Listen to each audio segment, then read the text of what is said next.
Wala ka nang tatakbuhan, Luna. Huwag ka nang magtangkang tumakas. Mapapagod ka lang.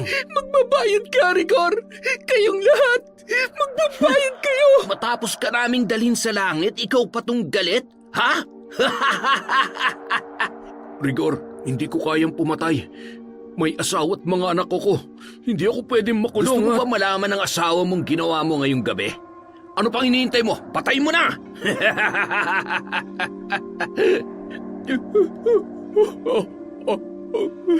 Saksi ang langit at buwan sa lahat ng kahiyupan at pambababoy nila sa buong pagkatao ko. Hindi sila dapat kaawaan. Ipaparanas ko sa kanila ang pasakit na hindi pa nila nararanasan. Maghihirap sila hanggang kamatayan. Sakit na walang kagalingan hanggang sa unti-unti silang mamatay. Matitikman nila ang batas ng isang mambabarang. Taon 2003. Ginhalaran, Negros. Bandang 6:00 ng gabi, pauwi na ang dalagang si Luna mula sa bahay ng mayamang pamilya na kanyang pinagsisilbihan. Ang pamilyang yon ang nagbibigay trabaho sa mga kalalakihan sa kanilang baryo. Malawak kasi ang kanilang pataniman ng tubo. Bata pa lamang si Luna ay doon na nagtatrabaho ang kanyang ama na si Hermenio. Nang mamatay ang kanyang ina ay tinanggap ni Veronica si Luna bilang kasambahay. Nais niya kasing matulungan ang kanyang ama sa pagtatrabaho lalo na't nagkakaedad na ito at may pagkakataon pa na nagkakasakit na rin. Bitbit ang isang supot ng bahaw na kanin at tira-tirang ulam ay nagpaalam na siya sa kanyang among si Veronica at nagpasalamat sa pagkain na magsisilbi nilang hapunan ng kanyang tatay Hermenio. Matipid namang ngumiti at tumango ang ginang. Palingon-lingon pa si Luna na parang mayroong hinahanap. Masaya na kasi siya na masilayan ang anak ng kanyang amo na si Rigor bago umuwi sa kanilang bahay. Sinundan ng mga mata ni Veronica si Luna. Hindi may pagkakaila na humahanga siya sa kasipagan at kabaitan ng dalaga. Pagkalabas ng tarangkahan ay masayang pinagmasdan ni Luna ang bahay ng pamilyang kanyang pinagsisilbihan. Ang yaman talaga nila, Ma'am Veronica. Napakaganda at napakalaki ng bahay. May malawak na sakahan at may napakagwapong anak. Ay, siguro kung ganito lang kami kayaman, edi sana buhay pa si nanay ngayon. Kung nakapag-aral lang sana ako, siguro magkakaroon din kami ng magandang buhay katulad nila. Ay, makauwi na nga lang. Sigurado ako hinihintay na ako ni tatay. Nagpatuloy sa paglalakad ang dalaga hanggang sa naramdaman niya na parang may mga nakasunod sa kanya. Bigla namang siyang nakaramdam ng kaba, lalo na't ilang linggo pa lamang ang nakalipas ay may napabalitang hinalay at pinatay sa kanilang lugar. Dinoble niya ang bilis sa paglalakad. Narinig niya ang mabilis na tibok ng kanyang puso at tila ba kinakapos sa paghinga. Ha? Sir Rigor, papatayin niyo naman ho ako sa gulat. Akala ko ay may masamang tao nang sumusunod sa akin. Masyado ka naman nervyosa, Luna. Alam mo, ngayon ko lang napansin na maganda ka naman pala. Salamat po. Kayo pa lang po ang unang nagsabi sa akin yan. Ganun ba? Huwag ka mag-alala, may mga kasama ako na magpapatunay na maganda ka, Luna. Magandang maganda. Teka, ano po bang ibig sabihin nito? Pre, mukhang maganda lang pero mahina ang kokote ah. Sa bagay, katawan lang naman ang habol natin dito eh. Tapos, tapon ulo. Bastos ka! Anong pinaplano niyo, ha? Sabihin na lang natin na nalulungkot kami kaya kailangan namin ng kasama. Kaya Luna, baka naman. Ano ba? Bitawan mo ako! Hindi ako sasama sa inyo! Ba't? Edgar, habulin mo! Lintik, napakabagal mo kahit kailan. Pero Rigor, itutuloy ba talaga natin to? Hahabulin mo, papuputukin ko yung bungo mo. Ay, nako boy, sumunod ka na lang kasi. Isa ka pa dyan, habulin nyo, bilis! Tulong! Tulungan niyo ako! Tay! Wala ka ng takas ngayon. Sumunod ka na lang sa gusto namin kung ayaw mo masaktan. Mga hayop kayo! Saan niyo ako dadalhin? Bitawan niyo ako! Parang awa niyo na! Hinahanap na ako ng tatay ko! Kung gusto mo pang makita ang tatay mo, huwag ka na lang pumalag at sundin mo na kung anong gusto namin. Naintindihan mo? Subukan mo lang tumakas ulit. Papatayin ka namin pati ng tatay mo. Kinaladkad nila ang dalaga sa kalagitnaan ng gubat kung saan may ginawa silang kubo at doon nila isinasagawa ang panghahalay sa mga babae na natitipuhan nila. Walang kalaban-laban at isa-isa nilang hinalay si Luna at sinaktan. Hindi nila tinigilan ang dalaga hanggang sa nakontento sila. Puno ng sugat at pasa ang katawan nito. Patuloy sa paghikbi ang dalaga habang nanginginig sa takot at galit dahil sa ginawa sa kanya. Pinabayaan siyang nakahandusay sa damuhan sa tagiliran ng kubo habang naninigarilyo ang tatlong lalaki na noon ay namamahinga dahil sa matinding pagod. Pinilit niyang ipunin ang kanyang natitirang lakas para takasan ng mga yon at iligtas ang kanyang sarili. Wala ka ng tatakbuhan, Luna. Huwag ka na magtangkang tumakas. Mapapagod ka lang. Di ba, mga pre? Gusto pa yata masaktan ulit eh. Magbabayad ka, Rigor! Kayong lahat! Pagkatapos ka namin dalhin sa langit, ikaw pa tong galit? Paano mo kami pagbabayarin, ha? Isusumbong ba kami sa tatay mong ugod-ugod na? Kung unahin na kaya natin tirahin yung tatay nito, ano sa tingin nyo? Hayop ka! Huwag mong sasaktan ang tatay ko! Papatayin ko kayo! Papatayin ko kayo! Talaga? Paano naman, mahal kong Luna? Ha? Papatayin sa sarap? Ha? Hayop ka! Pinampagay sa'yo! Edgar, patayin mo ang babaeng yan! Ano ba?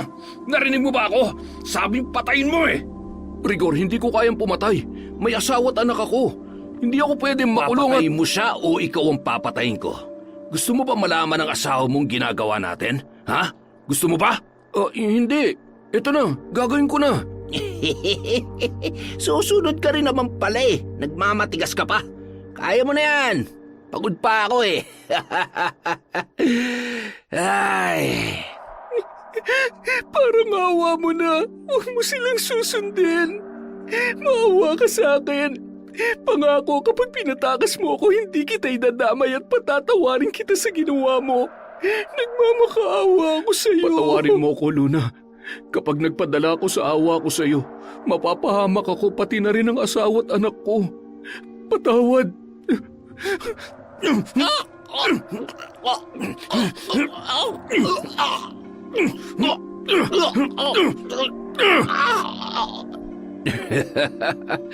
Mahusay.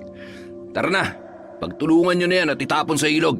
Hinila ni Dante at Edgar ang dalaga sa magkabilang braso nito. Nang makarating sa pangpang na bahagi kung saan ang baba noon ay ang malalim na ilog na may rumaragasang tubig at meron ding malalaking bato sa gilid, doon nila pinagtulungang itapon ang katawan ng dalaga. Samantala, 8:00 na ng gabi, halos mangawit na ang leeg ni Mang Hermenyo sa paghihintay sa kanyang anak na si Luna. Diyos ko, amang mahabagin. Anong oras na? Ngayon lamang siya ginabi ng uwi. Ano na kaya nangyari sa anak ko? Kailangan ko na siyang hanapin. Wala naman sanang nangyaring masama sa kanya. Ay Diyos ko, huwag niyo po sanang pababayaan at sana'y makauwi siya ng ligtas dito sa bahay. at agad na tumungo si Mang Hermenyo sa mansyon. Nadatnan niya pa sa labas ng bahay ang tatlong magkakaibigan na sina Dante, Edgar at Rigor na may kung anong pinag-uusapan at tumigil ang mga yun nang malapit na siya. "Oy, Mang Hermenyo, kayo po pala. Susunduin niyo po ba si Luna?" Oo. Narito pa ba siya? Kanina ko pa kasi siya hinihintay. 8:00 na wala pa rin siya sa bahay. Ganun po ba? Teka lang po at tatanungin ko si Mamang. Nako, Mang Hermenyo, baka naman po nakipagtanan ng dalaga nyo. Ba't huwag mo akong pinaglololoko, tatamaan ka nitong tungkod ko. Aray, inaatake pa naman ako ng rayuma. Biro lang ho yun. Mukha ho kasing masyado kayo nag-aalala kay Luna eh. Mamang, si Luna po, nakauwi na po ba siya? Abay, kanina pa siyang 6:00 umalis. Bakit? Hinahanap po kasi siya ni Mang Hermenyo. Hindi pa raw nakakauwi hanggang ngayon. Ay, ganun ba? Sandali nga. Saan ba pumunta ang batang yon? 8:00 na imposible namang hindi pa siya makauwi kung walang ibang pinuntahan. Mang Hermenyo, kanina pa ho umalis si Luna. 6:00 pa lamang nung umalis siya dito. May dala pa nga ho siyang pagkain para sa inyo. Ay, ganun po ba? Maraming salamat. Baka sakaling nagkasalisi lamang kami. O kaya naman may pinuntahan lamang ang anak ko. Sige ho at tutuloy na ho ako. Pasensya na po kayo sa abala, ha?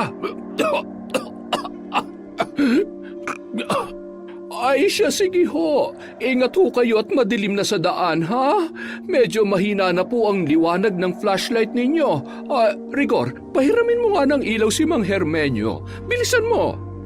Agad namang sumunod ang binata sa utos ng kanyang inang si Veronica. Pagkatapos kunin ng flashlight ay iniabot niya iyon kay Mang Hermenyo at malugod namang nagpasalamat ang matanda. "Hoy, hindi maaaring malaman ng matanda ang nangyari kay Luna. Kung hindi, siguradong malilintikan tayong tatlo."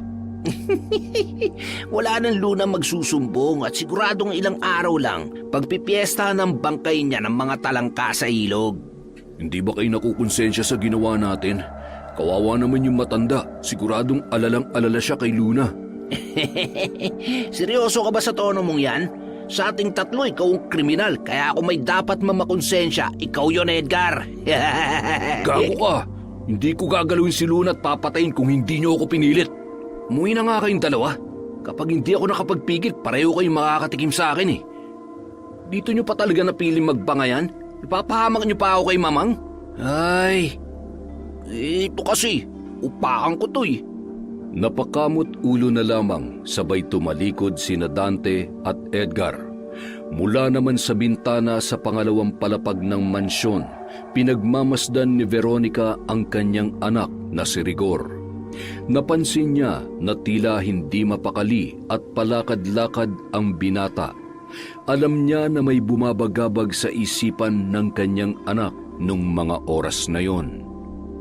Maya-maya, biglang gumuhit ang sunod-sunod na kidlat sa kalangitan, kasunod ang naghuhuramentadong kulog, hudyat ng nagbabadyang sama ng panahon at tiyak na malakas na ulan. Isinara niya ang bintana matapos makitang papasok na rin ang binata sa loob ng kanilang bahay. Bago matulog, sinilip niya si Rigor sa kwarto para kumustahin ito. Ngunit laking gulat niya na wala doon ang kanyang anak. Napalingon siya sa salaming bintana at napabuntong hininga, lalo na't bumuhos na nga ng tuluyan ang malakas na ulan at patuloy pa rin ang pagtama ng malalakas na kidlat sa kalupaan. Samantala, nung mga oras na yon, hindi pa rin tumitigil si Mang Hermenyo sa paghahanap sa kanyang pinakamamahal na anak na si Luna. Naglakas loob siyang suungin ang masukal na gubat. Nagbabaka sakaling matagpuan niya ang dalaga. Hindi niya rin mawari kung bakit tila ba may kung anong puwersang humahatak sa kanyang mga paa papunta roon. Nakita niya ang isang kubo, kaya naman kahit ramdam niya na ang pagod ay pilit niyang binilisan ang paglalakad. Hindi. Kay Luna ang tsinelas na ito. Sana ko ito. Luna! Luna! Luna, anak ko! Nasaan ka na? Anak ko! Anong ginawa niyo sa anak ko? Diyos ko! Luna!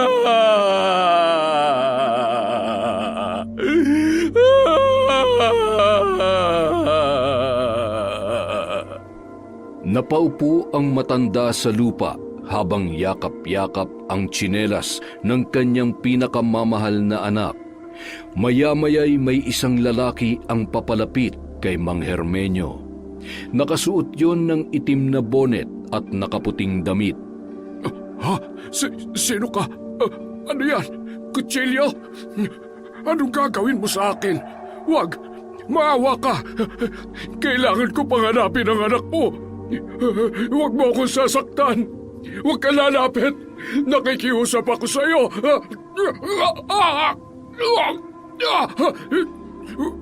Walang hiya ka! Wala kang puso!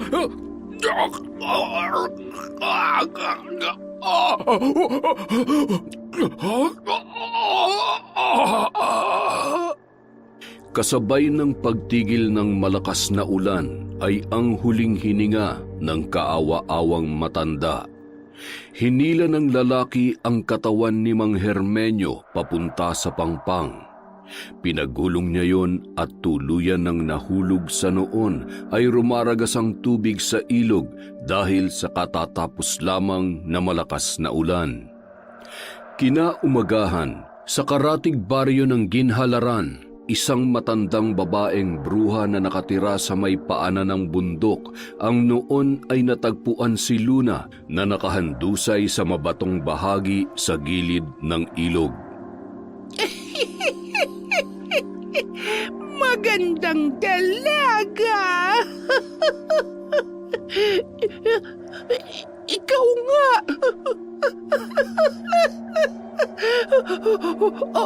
Anak ko! Bumalik ka! Anong nangyari sa'yo? Sinong gumawa nito sa'yo? Sino? Magbabayad sila!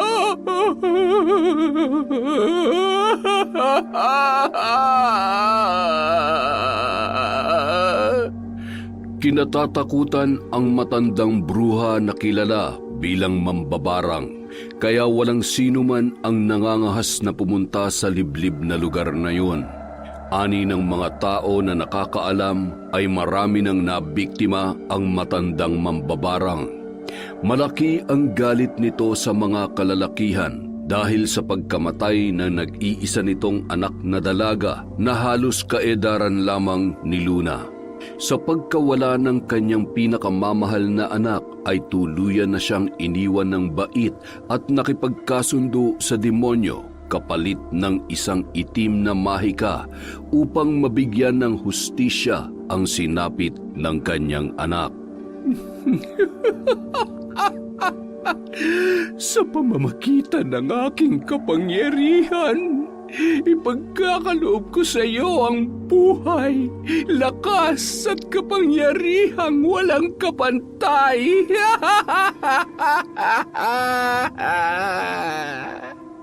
Samantala, si Luna naman. Tatay! Tay! Tulong!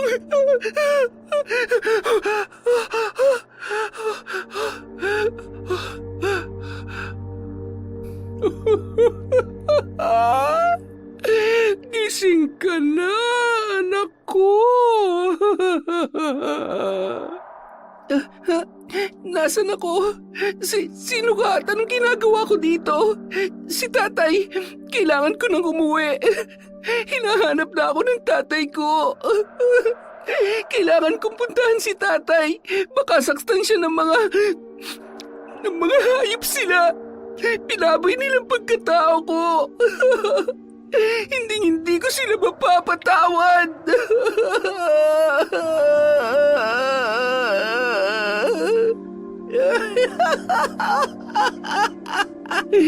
Tutulungan kita, anak ko.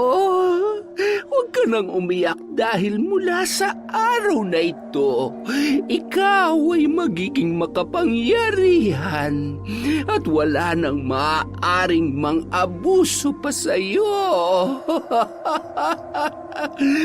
Wala na, anak ko. Wala na.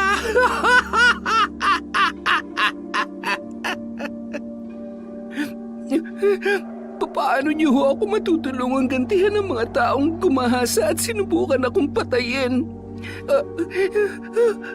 Anong klaseng nilalang ba kayo? Bakit ganyan ang itsura ninyo? Isa kong mambabarang, makapangyarihan at kaya kong pumatay. Papatayin natin sila.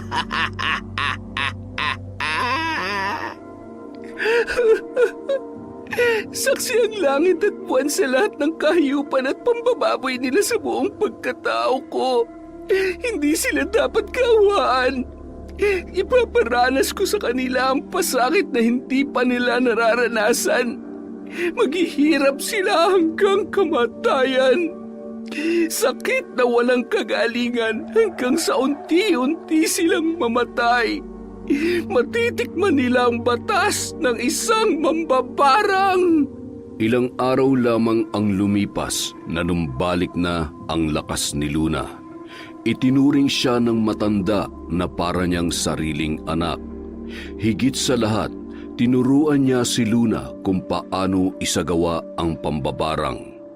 Iba't ibang anito ang nasa altar at mga lumang garapon na may mga lamang kung ano-anong mga buhay na insekto. Bukod pa roon ay may kakayahan ang matanda na utusan ang mga linta o limatik na nagmumula sa ilog. Kinakausap niya ang mga yon na para bang may sariling utak at naiintindihan siya.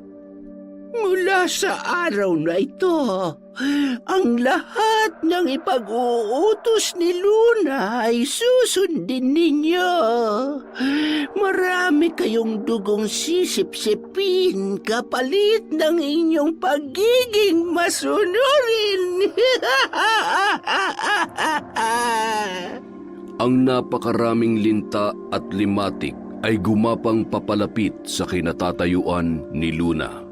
Pinaligiran nila si Luna na tila ba sumasamba habang patuloy sa paghalakhak ang matandang bruha. Hindi naman maiwasang matakot at kilabutan ni Luna sa napakaraming limatik na gumagapang sa malawak na lupa sa harap ng kubong kanilang tinitirhan. Huwag kang matakot, Luna. Ituring mo sila bilang kakampi dahil may isa sa katuparan nila ang ating paghihiganti. Nang sumunod na araw, nagising si Luna sa sigaw ng matandang bruha na animoy may nakitang kung ano mula sa di kalayuan. Agad naman napabalikwas si Luna at lumabas ng kubo. Papalapit pa lamang siya ay naamoy niya na ang nakasusulasok na amoy ng kung anong nabubulok na karne. Patay na siya.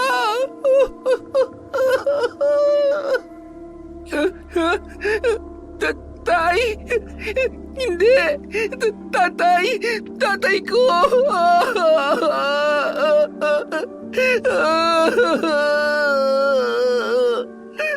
Magbabayad kayo! Wala akong ititira sa inyo! Isinusumpa ko!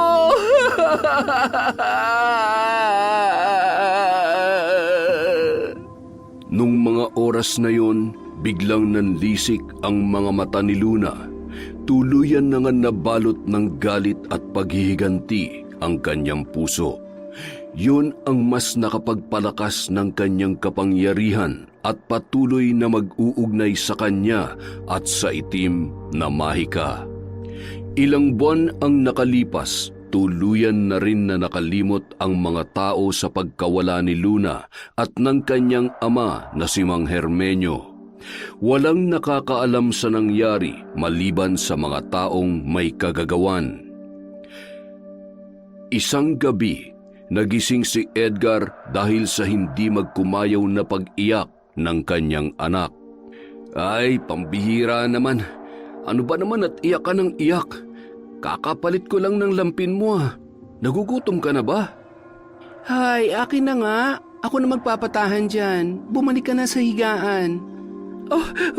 Edgar, ang anak natin, lumuluha siya ng dugo. Ha? Ano? Diyos ko, ano nangyayari sa anak ko? Lumuwa ang mata ng sanggol, sabay tumilamsik ang napakaraming dugo. Ang bibig nito ay nagbulwak ng mabahong putik na kulay itim. Kasunod noon ay ang unti-unting paglaki ng tiyan ng bata. Natataranta ang mag-asawa lalo na nang tumigil na sa pag-iyak ang kanilang anak. Sinubukan nilang lumabas ngunit bigla namang bumuhos ang malakas na ulan na may kasabay pang napakalakas na hangin. Hindi na sila nagpumilit pang umalis dahil sa sunod-sunod na pagtama ng kidlat sa harapan ng kanilang bahay. Nangingitim na ang kanilang anak at nakakatakot na ang itsura nito. Inilapag nilang muli ang bata sa higaan habang humahagulgol ang mag-asawa. Delikado kung pipilitin nating lumabas. Baka tamaan tayo ng kidlat. Magdasal na lang tayo na tumila agad ang ulan. Teka, ano mga yan? Saan nanggaling ang napakaraming lintang yan? Hindi ko alam. Ano ba nangyayari? Edgar, yung bata. Kunin mo ang anak natin. Mag-iingat ka. Umalis ka na, mahal. Iwanan mo na ako dito. Iligtas mo ang sarili mo. Hindi. Magkakasama tayong aalis ng buhay sa bahay na ito. Magsaboy ka ng asin. Bilisan mo. Ayan. Edgar, bakit? Hindi. Bakit hindi lang humihinga ang anak natin? Diyos ko, kung sinisingil niyo ako sa lahat ng mga kasalanang nagawa ko, bakit kailangan madamay pang anak ko?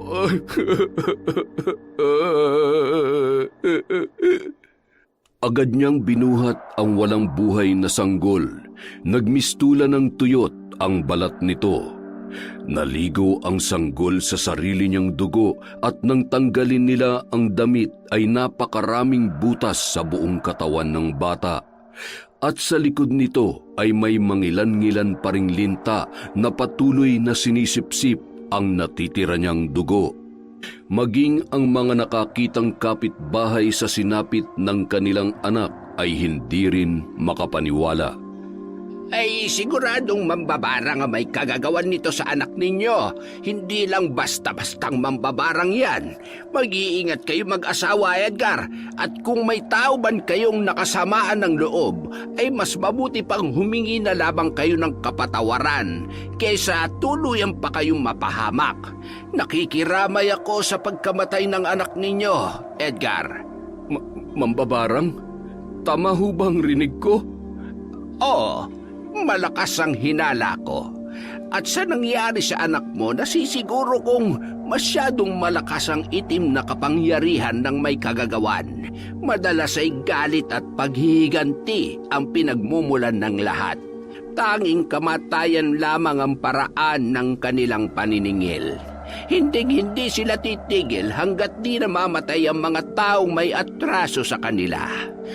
Sige na, Edgar. Ako'y aalis na. Sandali lang ho. Baka ho may alam kayo kung paano ko ililigtas ang asawa ko at ang sarili ko laban sa sinasabi ninyong mambabarang. At kung may paraan para malaman kung sino talaga siya at anong kasalanan ko sa kanya para pahirapan niyang pamilya ko ng ganito. Sige na po. Ikinalulungkot ko, ngunit hindi kita matutulungan. Hindi ko siya kaya. Masyado siyang malakas at... Sige na, aalis na ako. Ayoko madamay pa sa inyo. Kailangan kong malaman kung sino kang demonyo ka. Pagbabayaran mong pagpatay sa anak ko. Hahanapin kita. Papatayin kita.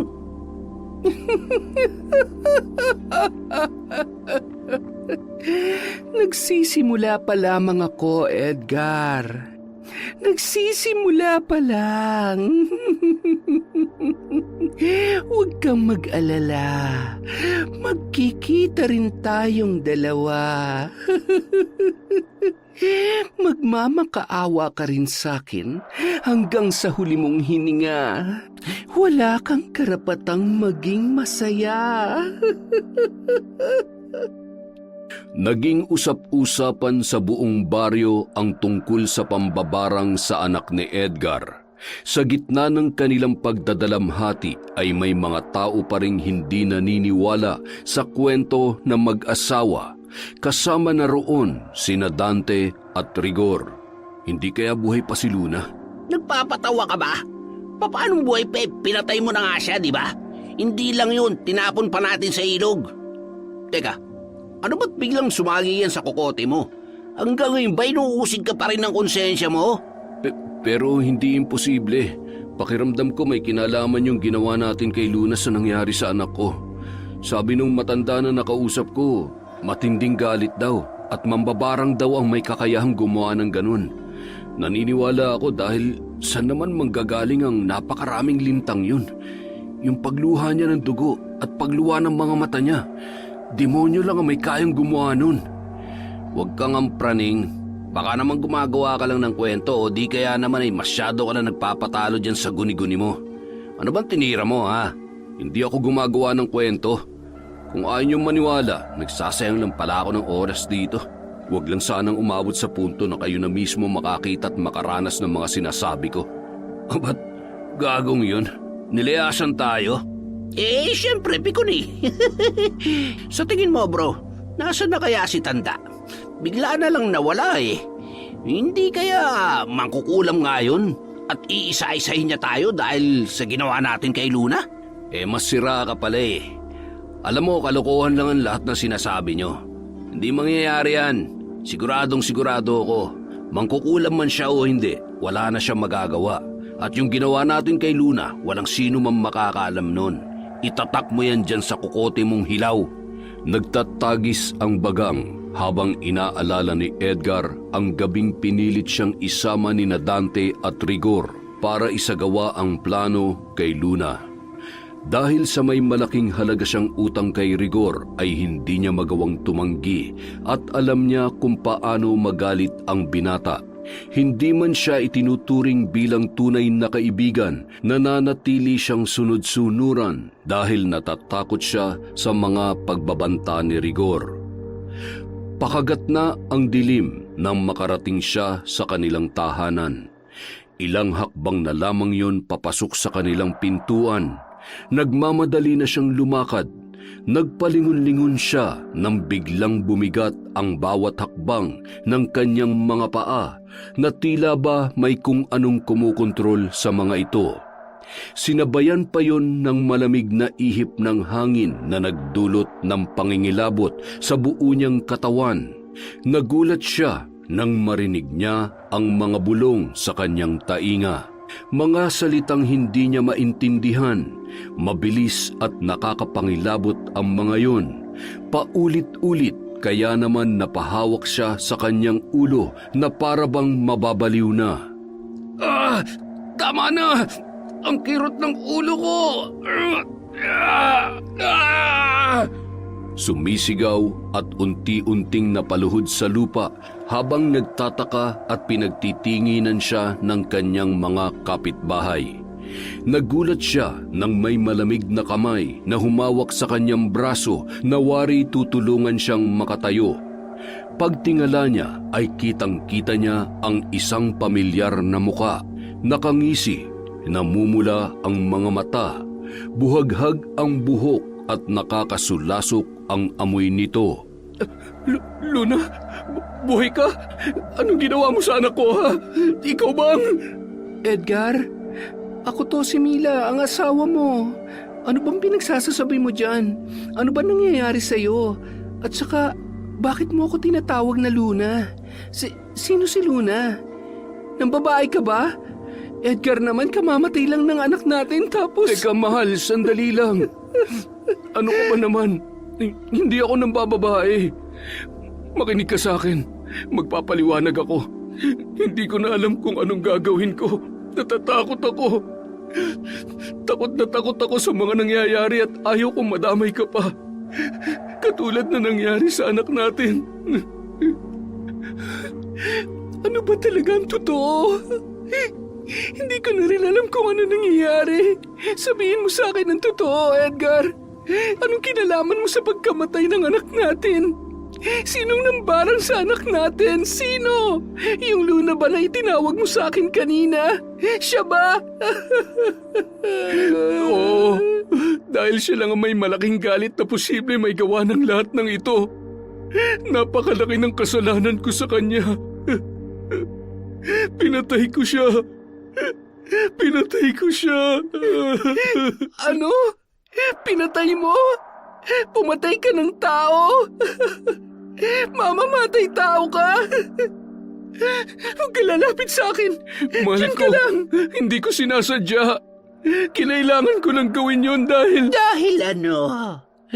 Dahil gusto mong protektahan ang mga kaibigan mo? Ang sarili mo?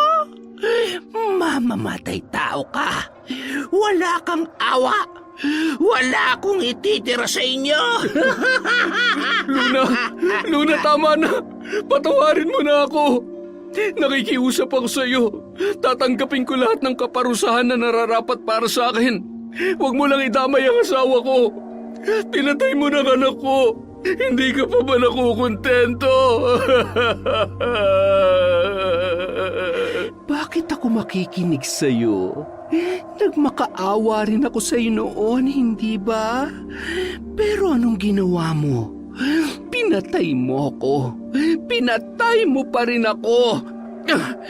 Walang kapatawaran ang ginawa mo at kulang pambuhay ng mga mahal mo sa buhay para pagbayarin ka sa lahat ng kasalanan mo sa akin. Biglang nawalan ng malay ang asawa ni Edgar habang ang kahindik-hindik na halakhak ng dalaga ay patuloy pa rin na naririnig ng lalaki na noon ay humahagulhol dahil sa labis na pagsisisi at takot. Ilang sandali lamang ay nakita niya ang biglang pag-itim ng labi ng kanyang asawa, gayon din ang mga kuko nito. Mahal, gumising ka. Ano nangyayari sa iyo? Binuhat niya ang kanyang asawa papunta sa kanilang higaan. Maya-maya, minulat ng babae ang kanyang mga mata. Kakaiba rin ang kulay ng mga yun. Nakatitig lamang yun kay Edgar na tila wala sa sarili. Hindi man nagsasalita ay kapansin-pansin na tila ba ito ay nanghihina. Kumuha siya ng pagkain at sinubukang subuan ang kanyang asawa. Pilit niyang ibinubuka ang bibig nito, ngunit bigla siyang napaatras at naitapon ang kanyang hawak nang lumabas sa bunganga nito ang sandamakmak na linta. Walang katapusang pagbuga ng mga gumagapang at tumatalon na linta at limatik at nagkalat na ang mga yun sa buong kabahayan. Patakbo at ilang beses pang nadapa bago nakalabas ng bahay at humingi ng saklolo sa mga kapitbahay nila. Agad naman nagsilapitan ang mga naroon at nakiusisa. Pagpasok nila sa bahay nila Edgar ay wala naman silang nakita ni isang linta. Kaya naman napakamot ulo na lamang ang mga ito at pinagtawanan na lamang si Edgar. Sigurado nag-a-addict yan si Edgar. Nasobrahan na kaya yan, wala na sa katinuan. Tara na nga, magsiuwi na tayo. Nagsasayang lang tayo ng oras sa mga walang kakwenta-kwentang tao. Kung totoo man na binabarang sila, malamang sa malamang meron silang inagrabyado. Ay, tama ka dyan. Hindi naman sila paglalaruan kung wala silang ginawang kasalanan. Ay, nako. Nasunog na yata yung niluluto ko. Hindi na lamang nakaimik si Edgar sa samut-saring paratang at masasakit na salita na kanyang narinig. Nilingon niya na lamang noon ang kanyang asawa na tila ba mahimbing nang natutulog. Maya-maya, narinig niya na tila ba kumukulo ang tiyan ng kanyang asawa. Nang bumaling ang mga mata niya sa bandang tiyan nito, unti-unti yung lumalaki hanggang sa banat na ang balat ng babae. Anong... Bakit hindi? Luna, alam kong nakikinig ka. Parang awa mo na. Tapusin mo na to. Pakiusap, ako na lang. Tama ng pagpapahirap mo sa asawa ko. Samantala, sa kubo ng matandang mambabarang, Tingnan mo, Nanang, kung paano siya magmakaawa ngayon. Huwag kang mag-alala, Edgar. Ngayon din ay tatapusin ko na ang paghihirap ng asawa mo. Dahil papatayin ko na siya katulad ng ginawa ko sa anak mo. Sa pamamagitan ng aming mga alagad at lakas ng kapangyarihang itim, saksi ang buwan, ngayon din ay tapusin na ang buhay ng asawa ng aking kaaway. Biyakin ang tiyan ng babaeng yan at sipsipin ang lahat ng dugong nananalaytay sa kanyang katawan. Pahirapan siya! Pahirapan siya! Sige, sipsipin niyo pa!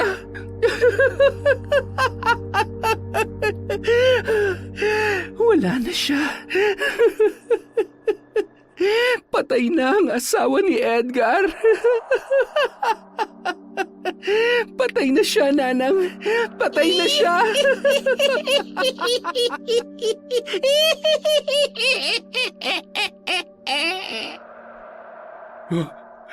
Mila? Hindi. Asawa ko. Hayop ka, Luna. Demonyo ka. Asawa ko.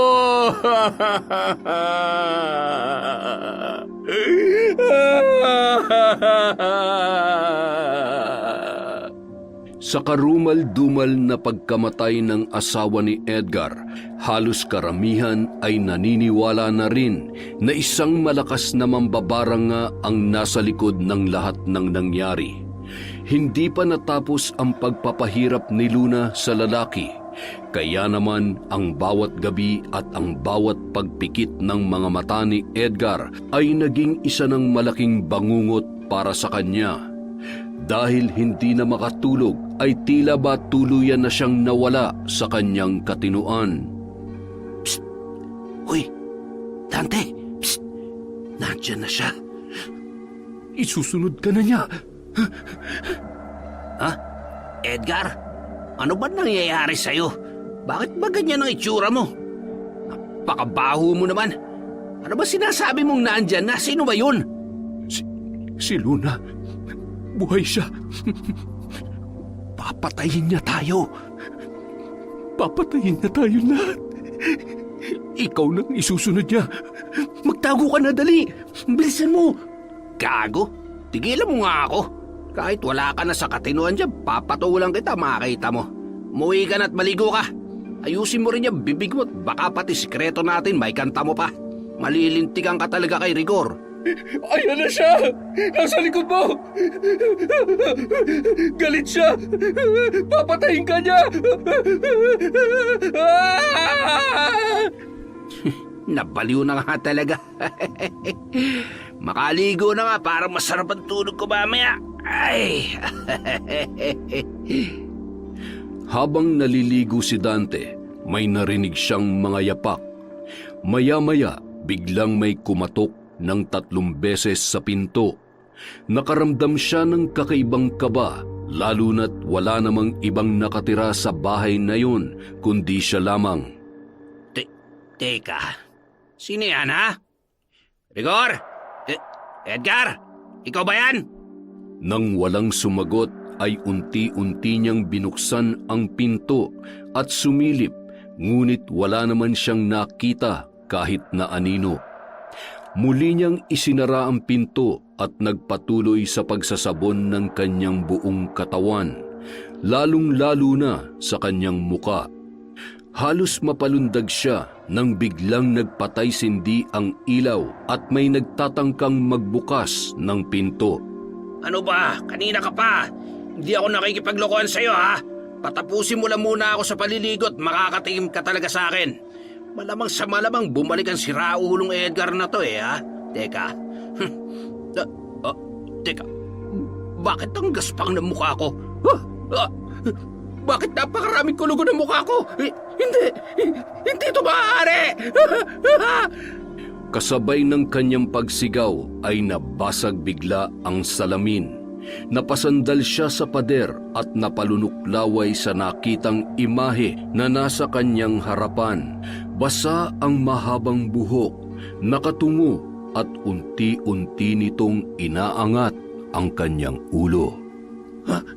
Luna? Paanong... Kumusta? Namiss mo ba ako? Gusto mo bang ipaalala ko sa iyo ang gabing pinagsawaan mo ang bawat parte ng katawan ko? Ngayon, ikaw naman ang paglalaruan ko. Ano gagawin mo sa akin? Luna, maawa ka! Pinagsisisihan ko na lahat yun! Sinungaling! Sinungaling ka! Mananagot ka hanggang sa huling hininga. Pandidirihan ka at katatakutan ng mga taong makakakita sa'yo. Magdurusa ka!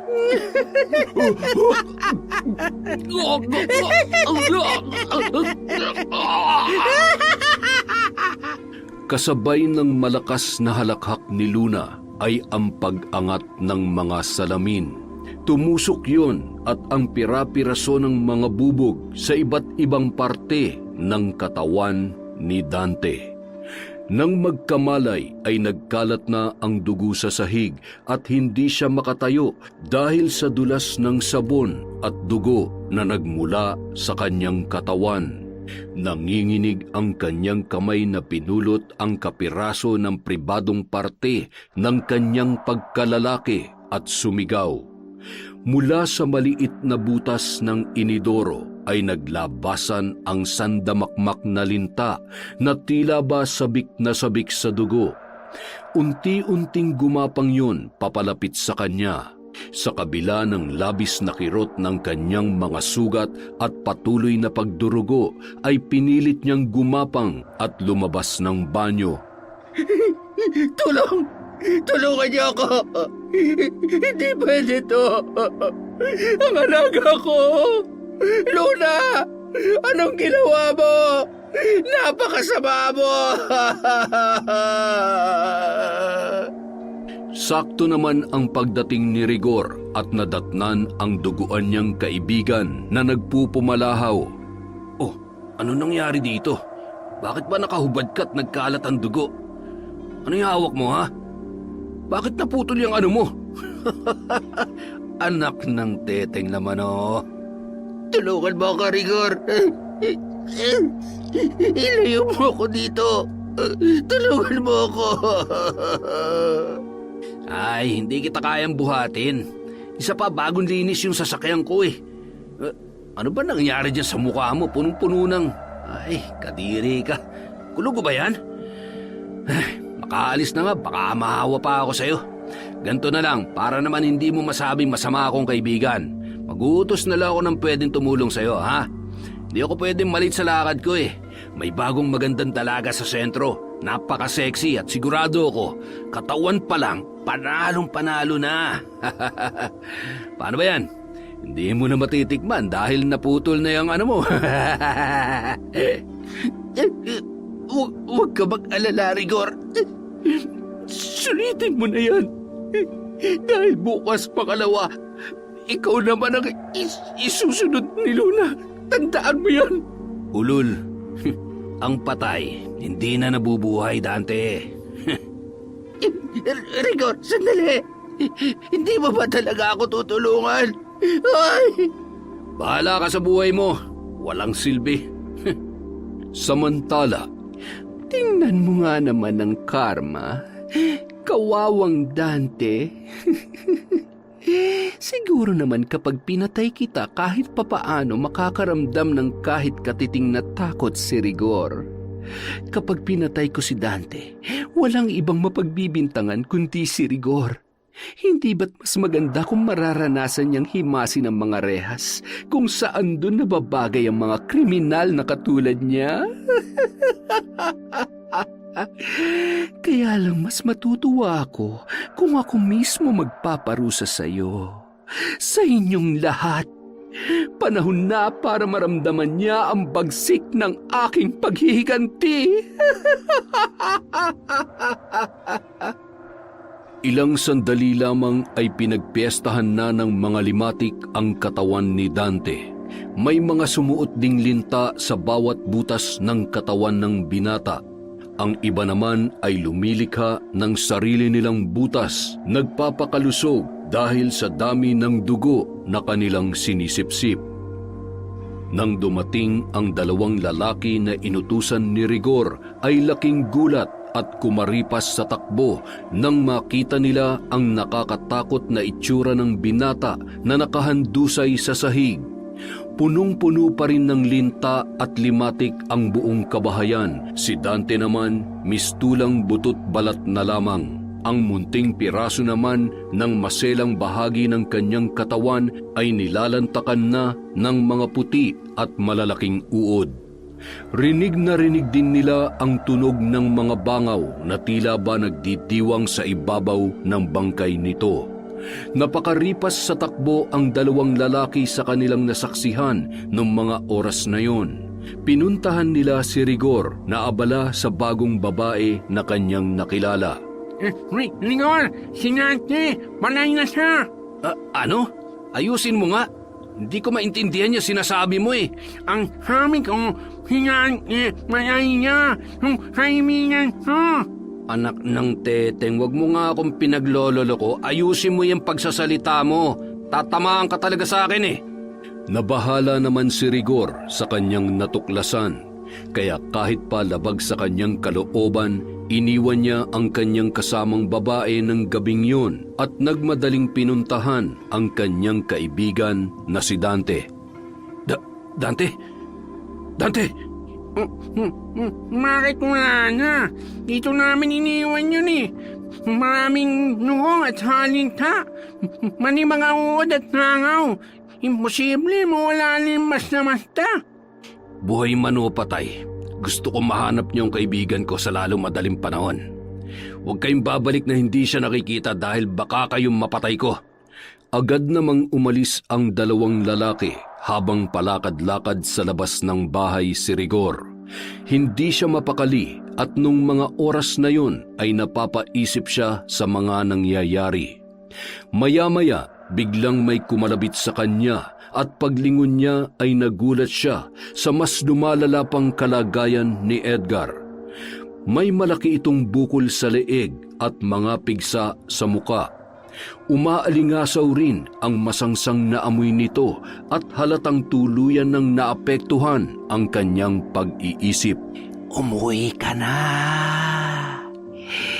Ikaw nang isusunod ni Luna. Magtago ka. Bilisan mo. Ay, alam mo ba kung nasan si Dante? Nakita mo ba siya? Kinuha siya ni Luna. Papatayin niya siya.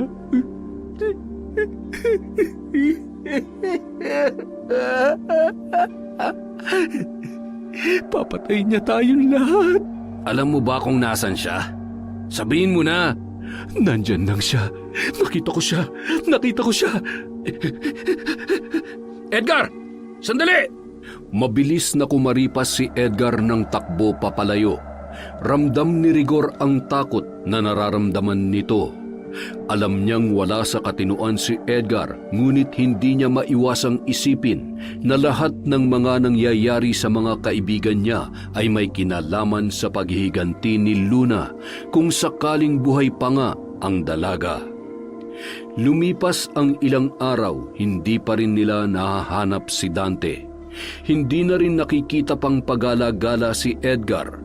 Mas lalong nabahala si Rigor, kaya naman pinag-iisipan niya kung paano mapipigilan si Luna sa kung anumang pinaplano ng dalaga. Isang gabi sa loob ng kanyang kwarto, hawak ni Rigor ang kanyang kutsilyo. Nakangisi siyang tinititigan yun.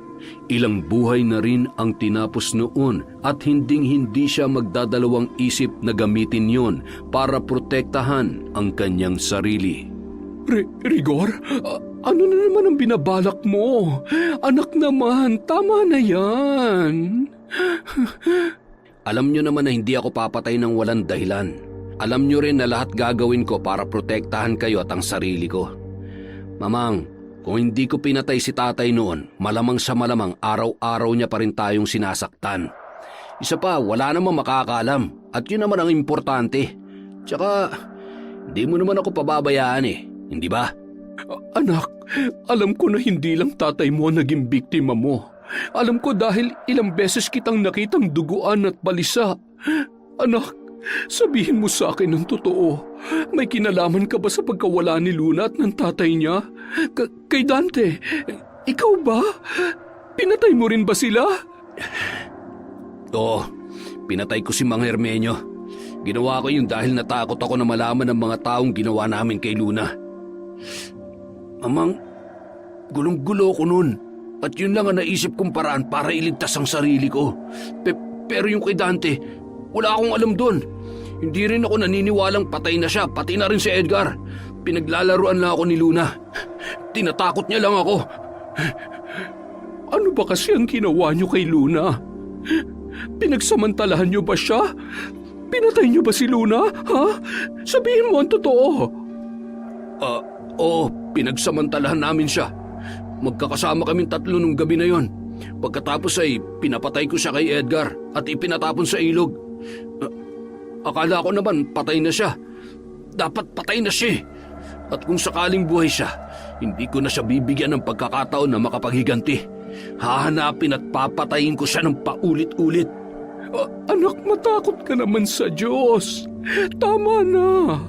Kung alam ko lang na aabot ka sa puntong ito, sana noon pa lang hindi na kita hinayaan. Dapat ipinakulong muna ako?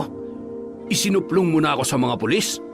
Mamang, baka nakakalimutan mo na naging kriminal ako ng dahil sa'yo dahil ayaw ko nakikita kang nasasaktan. Pero hindi rin tamang basta ka na lamang papatay ng tao, anak. Kailangan mong pagbayaran ang mga kasalanan mo. Kailangan mo ring mamatay. Mamang, bakit niyo ako sinasakal? Ano ba nangyayari sa inyo? Hindi man lamang sumagot sa tanong niya ang kanyang inang si Veronica. Bagkus ay ngumisi pa ito at tinitigan siya ng masama, sabay lumabas sa kanyang kwarto na parang wala sa sarili. Dumiretso si Veronica sa kanyang silid, sabay humiga at humalakhak. Maya-maya'y nanumbalik ito sa kanyang sariling katinuan. Nakaramdam siya ng labis na pagkauhaw, kaya naman agad siyang pumunta sa kusina. Mabilis siya nagsalin ng tubig sa baso, sabay uminom at bigla na lamang nabilaukan. Hinawakan niya ang kanyang lalamunan na parabang may kung anong nakabara. Napasigaw siya habang naluluha sa kung anong labis na sakit at hirap na kanyang nararamdaman. Pinilit niyang ipasok ang kanyang kamay sa bibig upang abutin ang kanyang lalamunan at may hinila siya mula roon. Napakahabang mga buhok na hindi niya alam kung saan nagmula ang mga yon, hanggang sa sumuka ito ng dugo sa kanilang lababo. Mamang, Ano nangyayari sa'yo? Dugo! Huwag ka mag-alala, ayos lamang ako.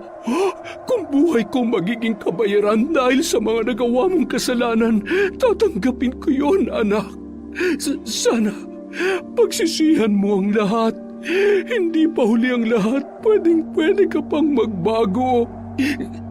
Hindi ka pwedeng mamatay, Mamang. Hindi ako makakapayag na kunin ka sa akin ni Luna. Hindi ako titigil hanggat hindi ko siya tuluyang napapatay. Anak, ang sakit ng ulo ko. Kasabay ng paghiyaw ni Veronica ay ang paghawak niya ng mahigpit sa kanyang buhok. Nabaklas ang anit kasama ang kanyang mga buhok. Tumulo ang dugo at gumapang ang napakaraming kuto sa kanyang muka. Sigaw ng sigaw si Veronica na mas pinili na lamang ipikit ang kanyang mga mata habang nakasalampak sa sahig. Nanginginig naman sa takot na nakatayo sa kanyang harapan si Rigor, ni walang magawa para sa kanyang ina. Pinilit ni Veronica na gumapang papunta sa lababo at binuksan ang gripo para hilamusan ang kanyang muka. Nanginginig pa ang mga kamay nito habang hinihilamusan niya ang sarili na may mga nagkukumpulang kuto na pilit niyang tinatanggal. Hindi pa man lubusang naaalis ang mga yun ay wala nang lumalabas na tubig sa gripo ng kanilang lababo. Rigor, anak, tubig! Bigyan mo ako ng tubig! Pagkuha ni Rigor ng pitsyel na may mahigit kalahati pang tubig ay bigla yung nangitim, kaya nabitawan niya yon at tumilapon sa sahig. Ang basang bahagi sa sahig ay nagmistulang putik at ilang sandali lamang ay nagsilitawan na ang malalaking linta. Gumapang ang mga yun papunta sa kinaroroonan ng kanyang ina, habang si Rigor naman ay nagmistulang parang estatwa na lamang. Hindi niya magawang ihakbang ang kanyang mga paa at hindi na rin makapagsalita pa ng mga oras na yun. Walang pakundangang tumakbo si Veronica nang makita ang mga linta. Umakyat sa hagdan sabay pumasok sa kanyang kwarto at isinara yon. Humarap siya sa salamin para tingnan ang kanyang sarili. Hindi! Ang mukha ko! Ang buhok ko! Hindi! Nawala na ang napakaraming kuto, ngunit naiwan ang mga sugat ng kagat nito sa muka ni Veronica. Nagmistula yung kahoy na pinamahayan ng anay. Kitang-kita ang kapulahan ng laman, gayon din ang malaking bahagi sa kanyang ulo na tuluyan ng nawalan ng buhok. Napatigil siya sa pag-iyak nang mapansin niya ang isang limatik na gumagapang sa salamin. Kumuha siya ng suklay at tinirisyon. Napangiwi pa siya nang tumilamsik ang dugo noon sa kanyang bibig at muka. Ilang sandali lamang ay biglang nagsibagsakan mula sa kisame ang katakot-takot na limatik at linta na hindi niya alam kung saan talaga nanggagaling. Wala nang mapuntahan pa si Veronica. Sinubukan niyang buksan ang bintana at dahil sa kanyang pagmamadali ay nahulog siya roon. Nang mga sandaling yun ay mabilisan naman na kinuha ni Rigor ang susi sa kwarto ng kanyang ina. Pagpasok niya ay hindi na alintana ang mga lintang gumagapang sa buong kwarto nang makita niyang nakabukas ang bintana at wala na sa loob noon si Veronica. Dumungaw siya sa bintana at kitang-kita niya ang nakahandusay niyang ina na duguan at natitiyak niyang wala ng buhay. Luna, hayop ka! Magtutuos tayong dalawa! Magpakita ka sa akin! Samantala, Mas hayop ka. Hayop pa sa hayop. Demonyo pa sa demonyo. Huwag kang mag-alala. Malapit na ang pagkikita natin. agad na tumakbo palabas si Rigor, ngunit bigo siyang matagpuan ang bangkay ng kanyang ina. Mamang! Mamang! Luna! Ibalik mo sa akin si Mamang! Huwag mo siyang idamay dito! Hayop ka! Ngayon alam mo na ang pakiramdam ng mawalan. Wala pa yan sa kalingkingan ng sakit na nararamdaman ko, Rigor. Pinapangako ko, ako mismo maghahanap sa'yo, Mamang. At ikaw, Luna, kung akala mo natatakot ako sa'yo, nagkakamali ka! Nagkakamali ka! Nagmamadaling pumasok si Rigor sa kanyang silid at kinuha ang kanyang baril sa aparador. Habang pinagmamasdan niya ang hawak niyang baril ay napangisipa siya. Isa na lamang ang nasa isipan niya noong mga oras na yun. Mahanap kung saan nagtatago si Luna at tapusin na ang dalaga. Humarap pa siya sa salamin ng tukador habang pinagmamasdan ang kanyang sarili. Papatayin din kita katulad ng pagpatay ko sa tatay mo. Bigla na lamang nanikip ang kanyang dibdib kaya nailapag niya ang baril sa tukador at pinakikiramdaman ang kirot na kanyang nararamdaman. Kirot na tila ba tinutusok ng karayom hanggang sa unti-unti siyang nahihirapang huminga. Nang muli siyang tumingin sa salamin ay nakita niya ang duguang muka ni Luna. Magulo ang buhok, basang-basa at gutay-gutay ang damit. Hindi mo ako madadaan sa pananakot mo, Luna. Kung talagang gusto mong gumanti sa akin, huwag sa ganitong paraan. Magpakita ka sa akin. Harapin mo ko. Wala kang awa. Mamamatay tao ka. Ilang sandali lamang paglingon niya ulit ay nakita niya si Mang Hermenyo, duguan at hawak nito ang nakatarak na kutsilyo sa kanyang tagiliran. Anong ginagawa mo dito? Di ba patay ka na? Pinatay na kita. Huwag kang lalapit sa akin kung hindi, babarilin kita.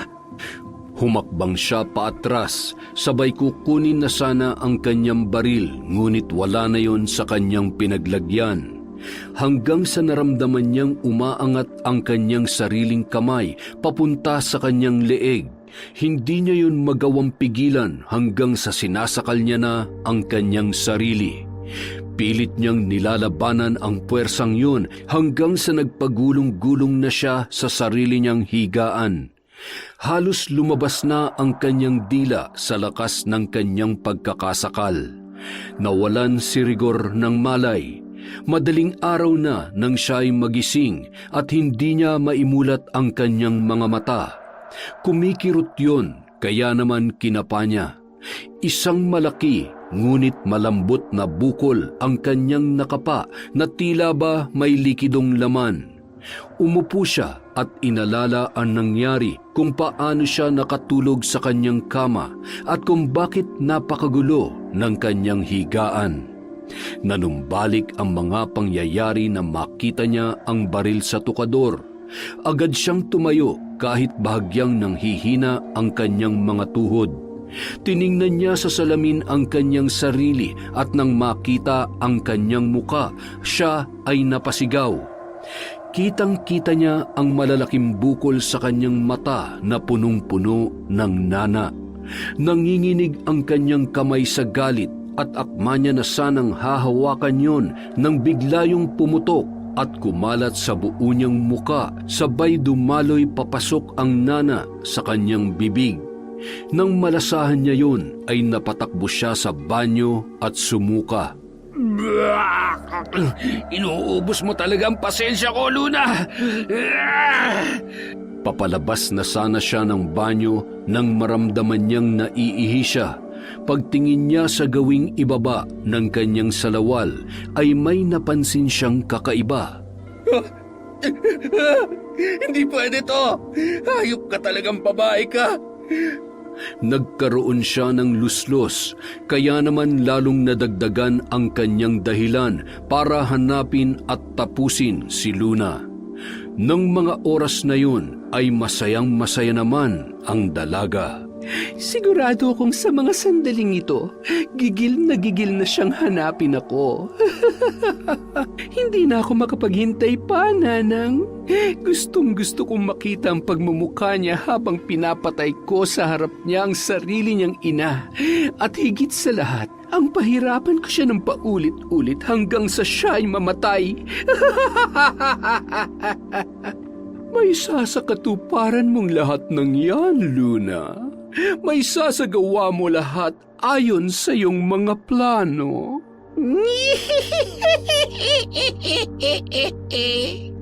Maya-maya sila ay napatigil nang marinig ang kaluskos mula sa labas ng kanilang kubo. Sabay silang lumabas at nang makita nila ang lalaking nasa kanilang harapan ay napangisi na lamang si Luna. Nababatid niyang may maganda itong balita. Kumusta, Edgar? Nagawa mo ba ng maayos ang iniutos ko sa'yo? Opo, nagawa ko na po.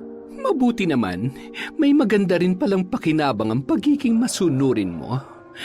Sa pagkakataong ito, may isa ka pang dapat gawin. Alam mo na kung anong ibig kong sabihin. Makakaalis ka na.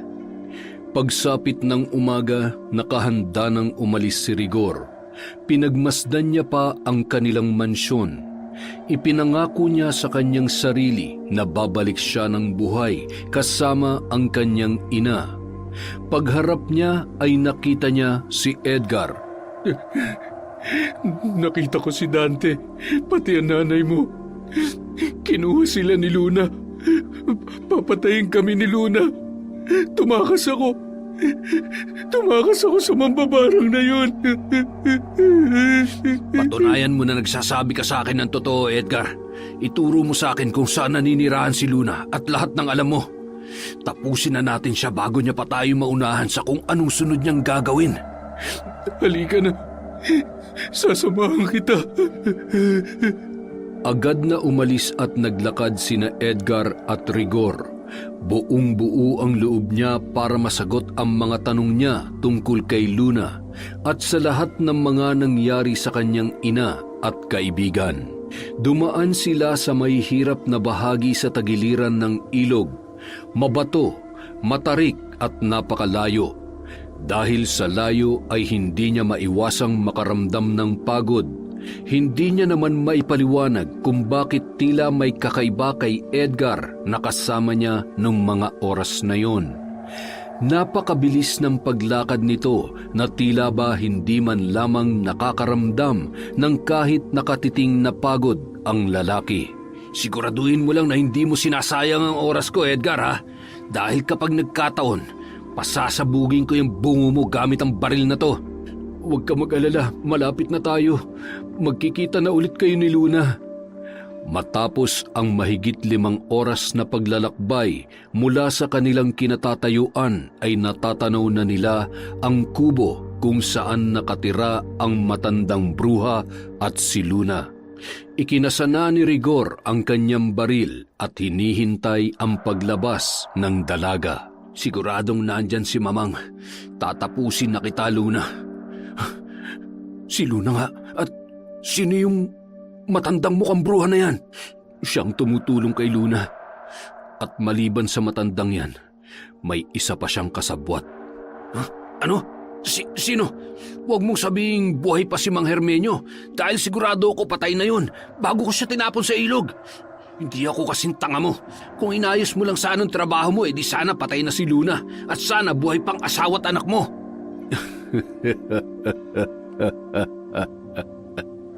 Pwede ba tumahimik ka? Ano bang nakakatawa sa sinabi ko, ha?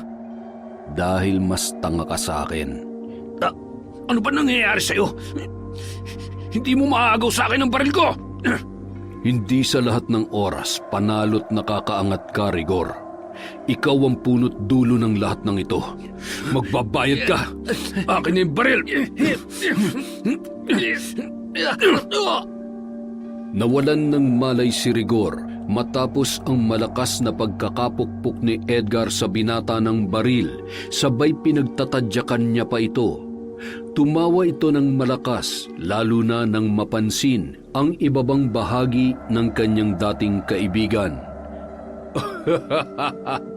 Yan ang dapat sa'yo. Bagay na bagay sa'yo sa dami ng babaeng nabiktima mo. Pinasan ni Edgar si Rigor papunta sa isang pamilyar na lugar kung saan doon isinagawa ang panghahalay kay Luna. Itinali niya ng napakahigpit ang binata. Pagkatapos ay nakangisi siyang tumalikod at pumunta kay Luna. Luna, nagawa ko na ang lahat. Siguro naman ay napatawad mo na ako. Uto-uto, bakit naman kita patatawarin, ha? Hindi ko ibinalik sa ayos yung pag-iisip mo para makapagsimulang muli at magbagong buhay. Hindi na mabubura ang katotohanan na ikaw pa rin ang pumatay sa akin nung gabing yon. Ano pa bang kailangan kong gawin para mapatawad mo ko? Wala. Walang katumbas na kahit anong ginawa niyong kahayupan sa akin. Wala akong ibang gusto kundi mamatay ka. Mamatay kayong lahat. Luna, tama na! Wala ka ng silbi sa akin kaya papatayin na kita. Tatapusin ko na lang ang paghihirap mo para matapos na rin ang pangungulila mo sa asawa at anak mo. Napakasama mo, Luna! Lahat ng kasamaan ko at kung ano ko ngayon, dahil yun sa'yo at sa mga kaibigan mo, wala tayong pinagkaiba. At huwag kang magmalinis dahil pareho lang tayong mamamatay tao. Alagad ng demonyo, mamatay ka na! Huwag! Magagamit mo pa siya. Pakinabangan mo siya. Hindi ba't masaya kung kumpleto sila at sabay-sabay mo silang ipapaanod sa ilog at pagpipiestahan ng ating mga alaga? Iyon ang nararapat sa lalaking yan.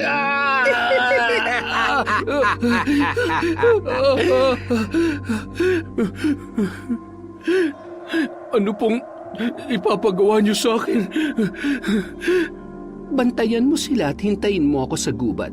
Siguruhin mong hindi ka matatakasan ni Rigor, ha? Opo, masusunod po. Kita mo naman, anak. Wala na siyang magagawa kundi ang sundin ka hanggang sa kanyang katapusan. Mamaya, mangyayari na ang pagkakataon na matagal ko nang hinihintay. Ang muli naming pagkikita at ipapaalala ko sa kanila lahat ng kababuyang ginawa nila sa akin. Pahihirapan ko sila triple sa hirap na pinaramdam nila sa akin. At si Rigor, magbabayad siya sa pagpatay niya kay tatay. Magbabayad siya.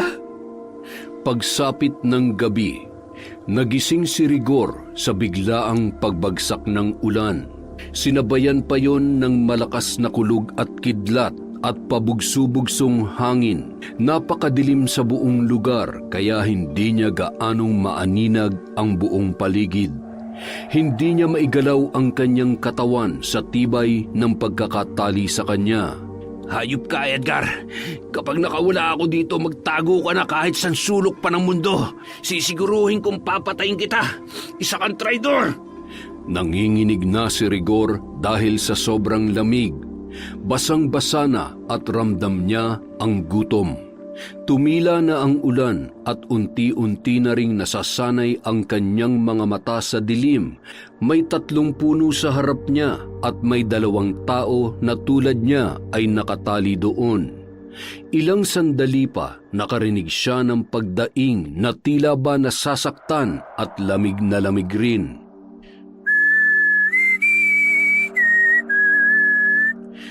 Hoy, Aling Veronica, kaya pa ba? Nagugutom ka na ba? Nauuhaw? Huwag kang mag-alala kapag nagising na ang anak mo, siguradong mawawala na yung gutom mo, pati na rin yung paghihirap mo. Ay, nakalibre kayo ng ligo ah. Mukhang mabango kayo ngayon ah. Mukhang maganda pa rin naman ang hubog ng katawan nyo kahit medyo... Hayop ka, Edgar. Anong ginagawa mo sa nanay ko? Mapapatay talaga kita. Paano mo naman magagawa yan hindi mo nga kayang kalaga ng sarili mo? Kung ako sa'yo, mananahimik na lang ako. Huwag kang mag-alala, hindi ko naman pwedeng tuluyan tong nanay mo. Ipaparanas ko lang din sa kanya yung ginawa mo kay Luna. Napaluha na lamang si Veronica habang pinagsasamantalahan ni Edgar. Humihiyaw naman sa matinding galit si Rigor dahil sa sinasapit ng kanyang ina. Magbabayad ka, Edgar. Napakasama mo. Pagbabayarin ko kayo ni Luna.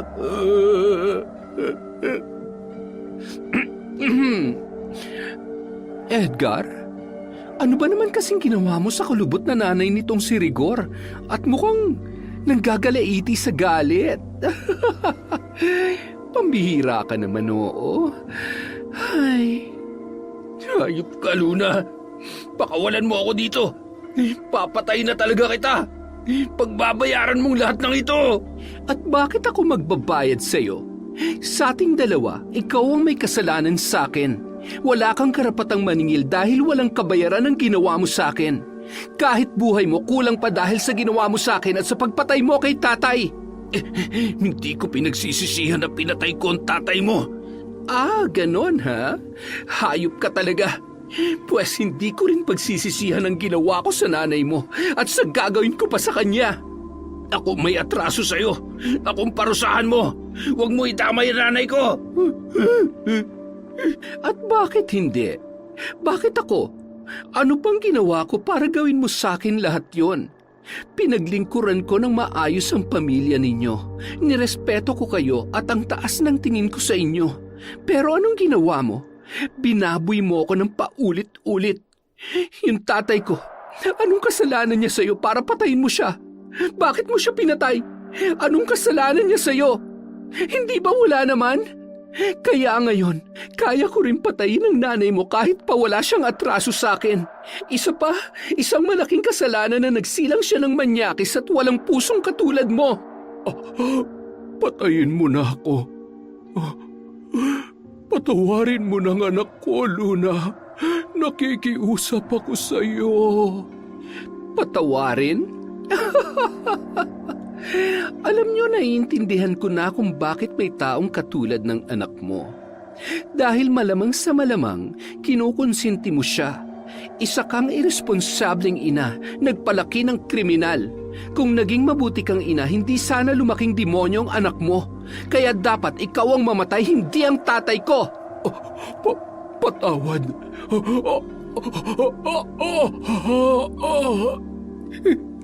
Mamang! Mamang! Mamang ko!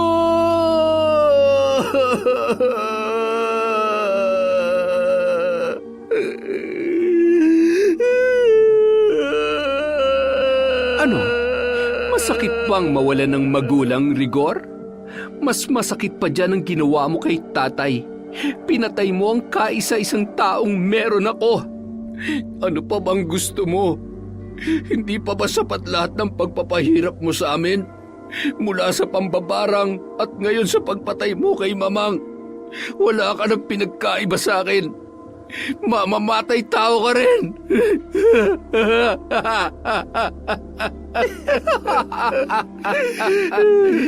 Sa palagay mo, may pakialam pa ako sa kung anong tingin mo sa akin? Wala nang masasaya pa sa makita kong nahihirapan kayong lahat.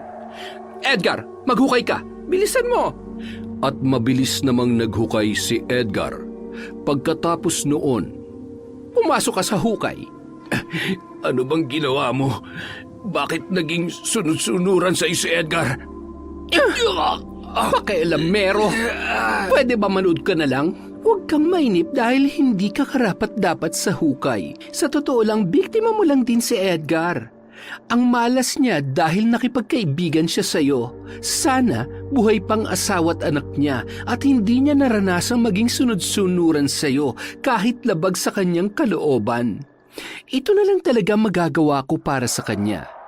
Isa pa, malaki ang pakinabang niya sa akin kaya kung sakaling matalo mo siya, edi may maayos na siyang libingan. Anong ibig mong sabihin? Ano ba talagang plano mo? Huwag ka na magtanong. Edgar, tama na yan. Kalagan mo at upakan mo tong si Rigor. Babuyin mo ang buong pagkatao niya hanggang sa magsawa ka. Babalikan kita. Siguruhin mong magagawa mo ng maayos ang inuutos ko sa'yo, ha? Ano ba? Bitiwan mo ako. Nasisiraan ka na ba? Ginagamit ka lang ng babaeng yan. Papatayin ka rin niya. Makinig ka sa akin. Huwag mo siyang sundin. Magkaibigan tayo. Tayo dapat ang magkakampi. Hindi kita kaibigan. Si Luna lang ang susundin ko. Siya lang. Huwag ka nang pumalag. Gusto mo rin naman to, hindi ba? Anong pakiramdam na ikaw naman ang nasa ganyang katayuan, ha, Rigor? Umalis ng panandalian si Luna. Hila-hila ang katawan ni Veronica papunta sa kanilang kubo. Pagdating doon ay masaya siyang sinalubong ng matanda na labis namang natuwa sa kanyang dala. Ang dugo ng babaeng yun ay gagamitin ng matandang bruha para mas mapalakas pa ang kanyang kapangyarihan. At gagawin niya ang pag-aalay sa kanyang kinikilalang Diyos kung saan nagmumula ang kanilang kakayahang mambarang at dahilan kung bakit nananatiling malakas at buhay pa ang kinikilala niyang anak na si Luna. Agad ding umalis si Luna para balikan sina Rigor at Edgar, gayon din ang wala ng buhay na si Dante. Bago yun, bumulong siya bilang paanyaya sa mga alagad niyang linta. Nang makarating siya sa may kubo ay nagulat siya dahil wala na roon si Rigor. Dahan-dahan siyang naglakad papunta sa may hukay at pagtingin niya ay naroon si Edgar. Puno ng saksak ang katawan nito at wala ng buhay. Hayop na yon. Mga alagad kong linta. Limatik, hanapin niyo siya. Ibalik niyo siya dito. Bilisan niyo, siguradong hindi pa siya nakakalayo. Hirap man sa paglalakad, dala ng sakit ng kanyang buong katawan dahil sa pakikipagtagisan ng lakas kay Edgar bago niya yon tuluyang napatay, ay pinilit niyang bilisan ang bawat hakbang para takasan si Luna at ang posibleng kamatayan na nag-aabang sa kanya. Hindi mo ako mahuhuli ng buhay, Luna. Napatigil siya sa paglalakad nang maramdaman niya na may kung anong sumusunod sa kanya. Biglang bumilis ang pagtibok ng kanyang puso at nakaramdam ng biglaang paninikip ng dibdib. Bumilis ng bumilis ang kanyang paghinga hanggang sa nagkanda bangga-bangga na siya sa kakahuyan sa gitna ng madilim na gubat habang naglalakad paatras. Hindi ako maaaring magpadala sa takot. Kailangan kong makaalis sa lugar na ito. Napasigaw siya nang biglang may dalawang kung anong gumapang sa kanyang muka. Hindi niya matukoy kung ano ang mga yon. Ramdam niya lang ang malalamig na dampi ng mga yon sa kanyang balat. Akma niyang hahawakan nang biglang pumasok yon sa kanyang mga mata.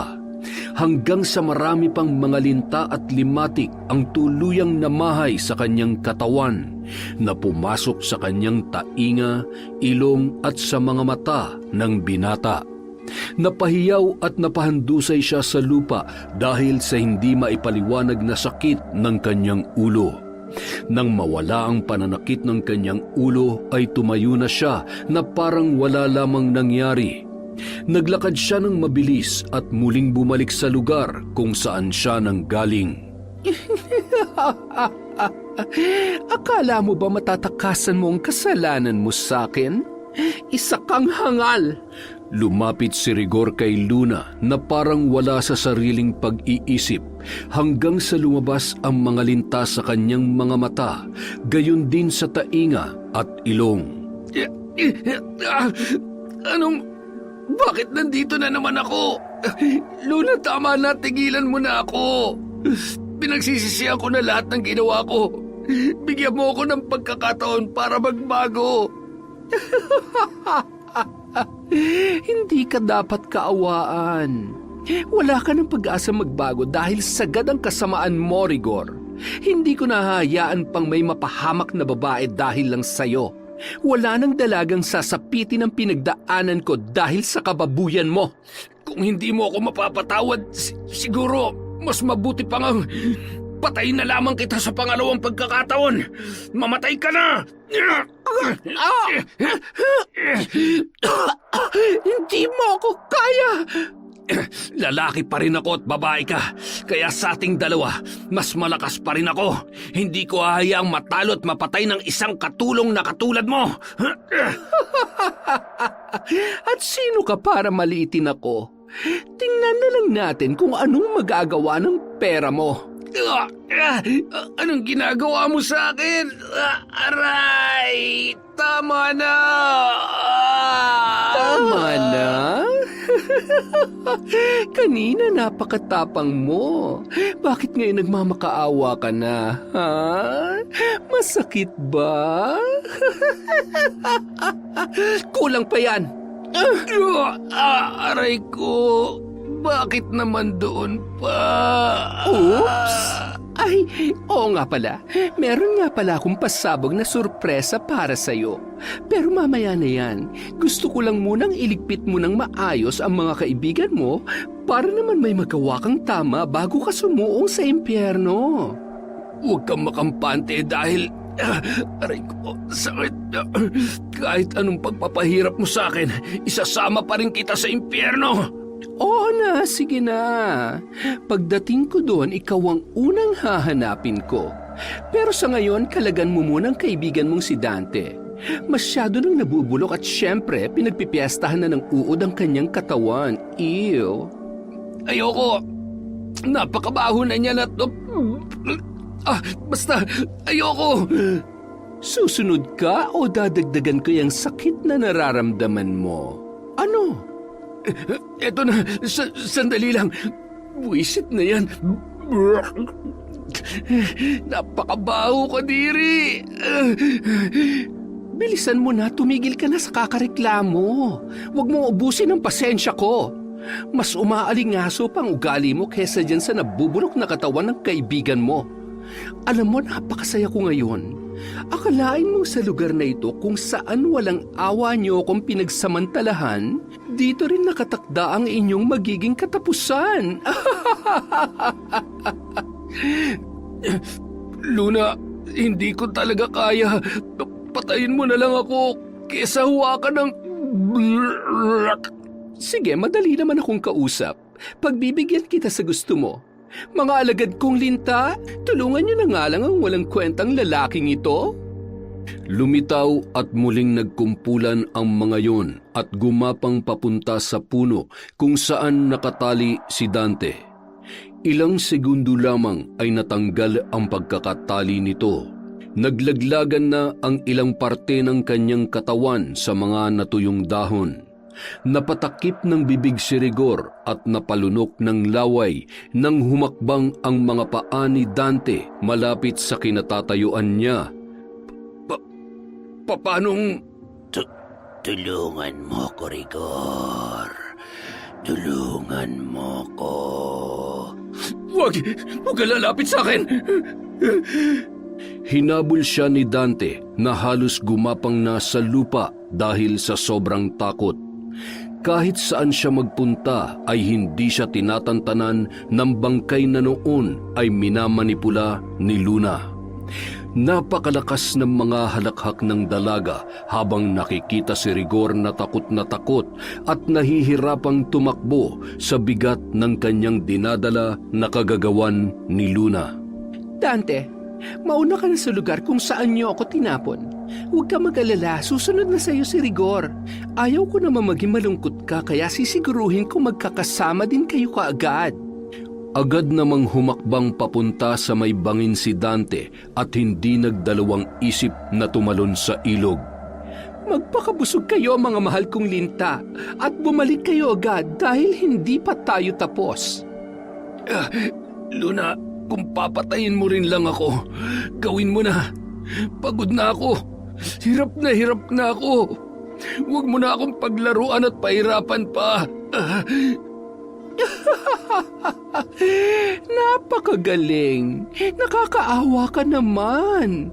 Kaya lang kapag naaalala ko kung gaano ako nagmakaawa sa iyo noon at hindi mo man lang ako pinakinggan, ay, wala eh. Dapat lang talaga na magdusa ka ngayon. Hayop ka.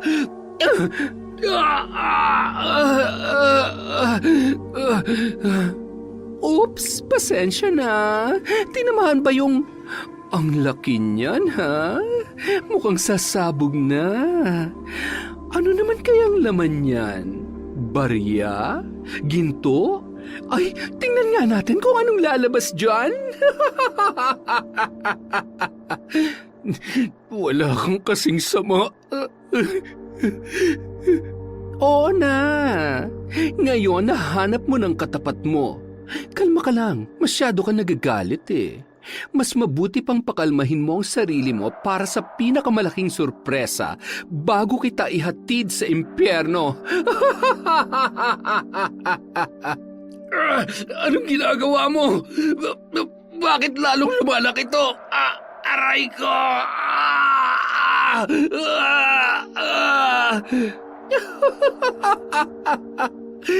Palagi kasi ang kinakati para mabigyan hustisya lahat ng babaeng ginahasa at pinatay mo. Panahon na para sa aking huling pasabog. Wag!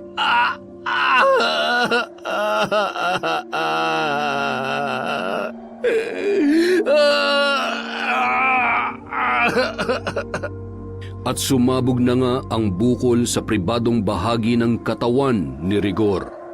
Nagsilabasan ang maraming higad at gumapang yon sa kanyang buong katawan.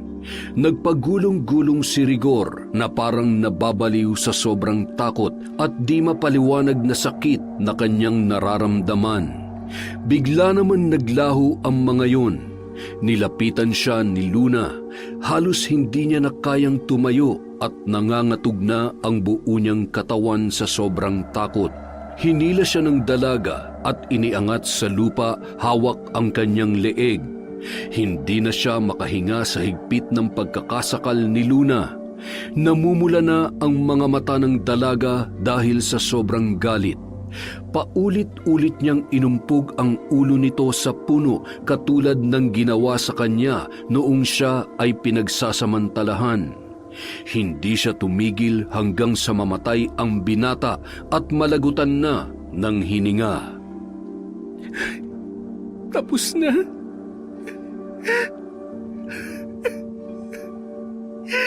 Tatay, naipaghiganti na rin kita sa wakas.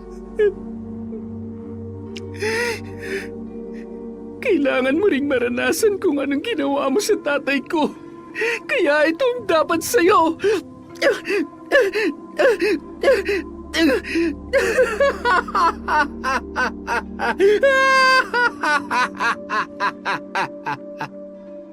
Ilang sandali pa, muling hinudyatan ni Luna ang kanyang mga alagad na linta at limatik na pagpiestahan na si Rigor.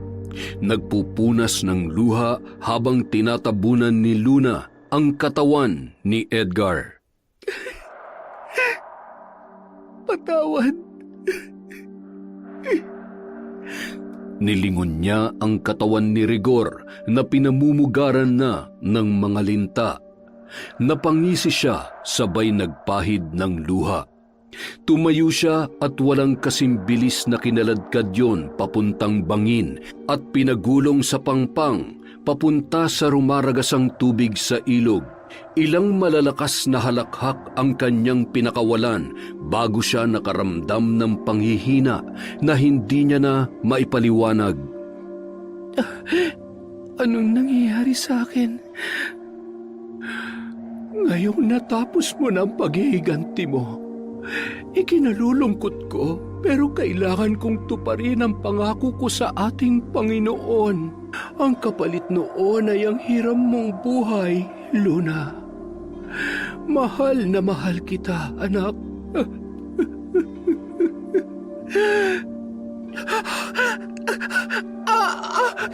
Hindi!